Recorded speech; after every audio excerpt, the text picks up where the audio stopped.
Assalamualaikum warahmatullahi wabarakatuh. Perkenalkan, nama saya Misrotul Hasanah, latar belakang sebagai mahasiswa Universitas Trunojoyo Madura. Hal ini saya lakukan untuk melaksanakan salah satu program kerja KKN tematik Satgas COVID-19 dengan judul Media Pembelajaran untuk para murid yang terdampak pandemi COVID-19.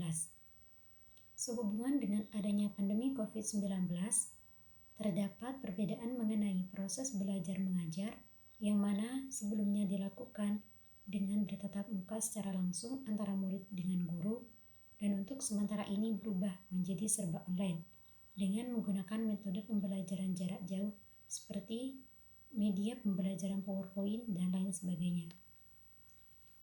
Di sini saya akan men-sharingkan salah satu mata pelajaran untuk siswa SMP atau yang sederajat mengenai kegiatan ekonomi. Apakah kamu sudah memahami tentang kegiatan ekonomi?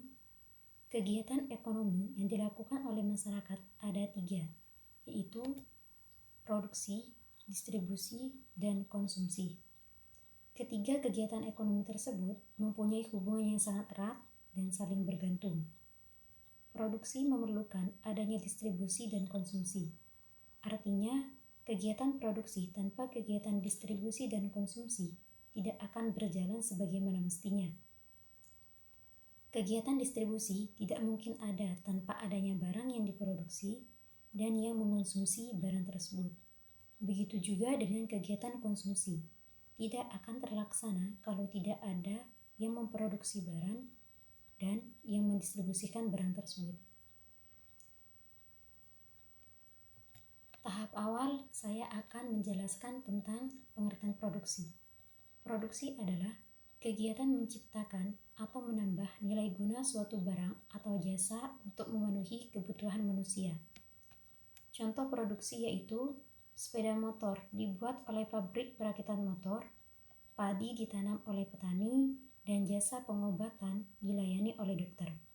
Kegiatan yang dilakukan oleh pabrik perakitan motor, petani, dan dokter adalah contoh dari produksi. Terdapat 4 faktor produksi. Yang pertama, faktor produksi alam atau sumber daya alam. Faktor produksi alam merupakan segala sesuatu yang disediakan alam untuk dimanfaatkan oleh manusia dalam rangka meningkatkan kesejahteraannya.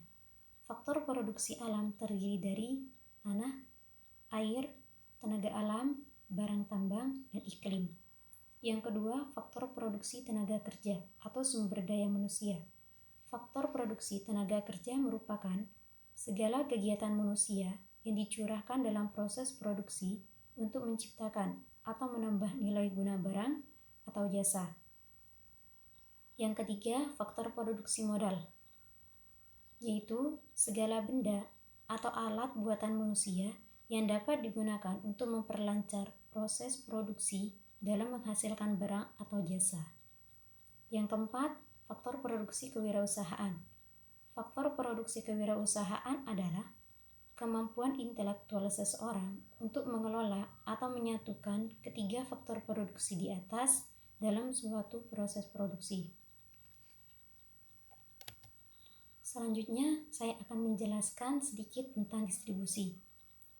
Distribusi adalah kegiatan menyalurkan barang yang dihasilkan oleh produsen kepada konsumen. Contoh distribusi adalah apabila kamu ingin membeli buku, maka kamu tidak perlu mendapatkannya dari perusahaan buku yang memproduksi buku tersebut. Buku yang kamu inginkan dapat diperoleh di toko buku terdekat. Terdapat 2 sistem distribusi. Yang pertama, distribusi langsung, yaitu hasil produksi disalurkan langsung oleh produsen ke konsumen tanpa perantara. Dengan kata lain, para produsen menjual hasil produksinya langsung kepada konsumen. Yang kedua, distribusi tidak langsung, yaitu hasil produksi tidak disalurkan langsung oleh produsen kepada konsumen, melainkan melalui para penyalur. Terdapat unsur-unsur penting distribusi.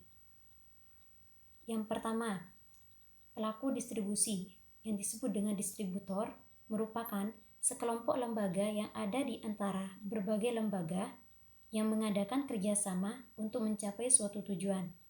Yang kedua, tujuan distribusi adalah untuk mencapai pasar-pasar tertentu. Jadi, pasar merupakan tujuan akhir dari kegiatan saluran distribusi. Yang ketiga adalah aktivitas distribusi, yaitu pemindahan barang dari produsen ke konsumen untuk menciptakan kegunaan bagi pasar. Selanjutnya ada para pelaku distribusi. Yang pertama, agen. Agen adalah perantara yang mewakili penjual atau pembeli dalam transaksi dan dalam hubungan kerja dengan kliennya yang bersifat permanen. Yang kedua ada pedagang besar, adalah perantara pedagang yang terikat dengan kegiatan perdagangan dalam jumlah yang besar untuk dijual lagi dan biasanya tidak melayani penjualan eceran kepada konsumen akhir. Yang ketiga, pengecer adalah usaha bisnis yang menjual barang-barang atau jasa kepada konsumen akhir untuk keperluan pribadi, bukan untuk keperluan bisnis. Yang keempat adalah distributor industri, yaitu segala kegiatan untuk memindahkan barang dalam kuantitas tertentu, kegiatan ke suatu tempat tertentu dan dalam jangka waktu tertentu. Terdapat 4 tugas distributor. Yang pertama, melakukan pengumpulan dan penyebaran informasi melalui riset pemasaran tentang potensi konsumen, pesaing, dan kekuatan lainnya dalam lingkungan pemasaran. Yang kedua, melakukan pengembangan dan penyebaran komunikasi mengenai penawaran barang atau jasa. Yang ketiga, melakukan komunikasi minat membeli oleh anggota saluran distribusi ke produsen. Yang keempat, melakukan usaha untuk mencapai persetujuan akhir mengenai harga dan hal-hal lain sehubungan dengan penawaran. Selanjutnya, saya akan menjelaskan tentang pengertian konsumsi. Konsumsi adalah suatu kegiatan yang dilakukan untuk mengurangi atau menghabiskan kegunaan suatu barang atau jasa, baik secara langsung, baik secara sekaligus maupun berangsur-angsur. Terdapat 7 faktor penentu besar kecil pengeluaran konsumsi. Yang pertama, penghasilan. Seseorang perlu memiliki penghasilan untuk melakukan kegiatan konsumsi. Penghasilan tersebut digunakan untuk membeli barang dan jasa yang tidak bisa diproduksi sendiri. Semakin besar penghasilan seseorang konsumen, maka kemampuan konsumen tersebut untuk melakukan pengeluaran konsumsi juga akan semakin besar. Yang kedua, selera. Keputusan seseorang konsumen untuk mengonsumsi suatu barang atau jasa sangat ditentukan oleh selera konsumen tersebut. Bila seseorang sangat menyukai suatu barang, maka ia akan dengan senang hati membeli barang tersebut. Sebaliknya, apabila ia tidak menyukainya, maka mustahil ia akan bersedia mengeluarkan sejumlah uang untuk membelinya. Yang ketiga, adat istiadat adalah perilaku turun-menurun yang diyakini masyarakat harus dilakukan. Misalnya, dalam masyarakat Jawa, peristiwa kelahiran seorang bayi selalu disertai serangkaian upacara adat yang dilakukan sejak sang bayi masih dalam kandungan, dilahirkan sampai beberapa bulan setelah sang bayi dilahirkan. Yang keempat, mode. Mode sangat terkait dengan sesuatu yang sedang hangat terjadi dalam masyarakat. Mode sangat berpengaruh terhadap perilaku konsumsi masyarakat. Pada umumnya, yang paling mudah terpengaruh mode adalah kalangan remaja. Remaja akan merasa ketinggalan zaman apabila tidak mengikuti mode yang terbaru. Sementara itu, untuk bisa mengikuti mode diperlukan pengeluaran konsumsi yang lebih besar. Yang kelima, demonstration effect. Seringkali seseorang mengkonsumsi barang atau jasa tanpa memperhitungkan apakah ia benar-benar membutuhkan barang tersebut atau tidak.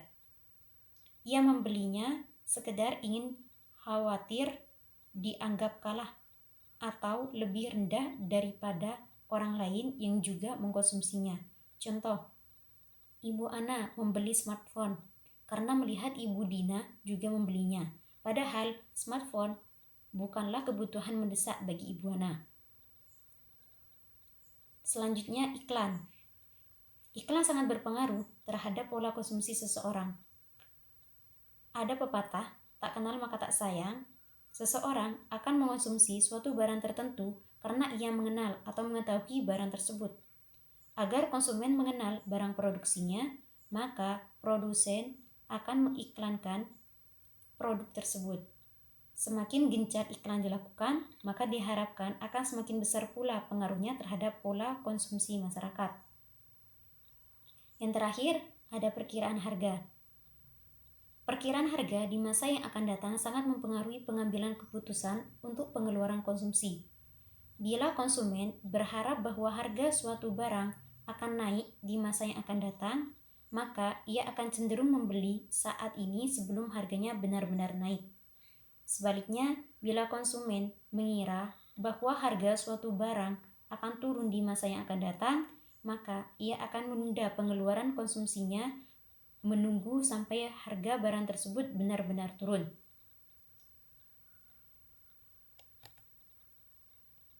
Baik, terima kasih. Mungkin hanya itu saja yang bisa saya sampaikan. Kurang lebihnya saya mohon maaf. Wassalamualaikum warahmatullahi wabarakatuh.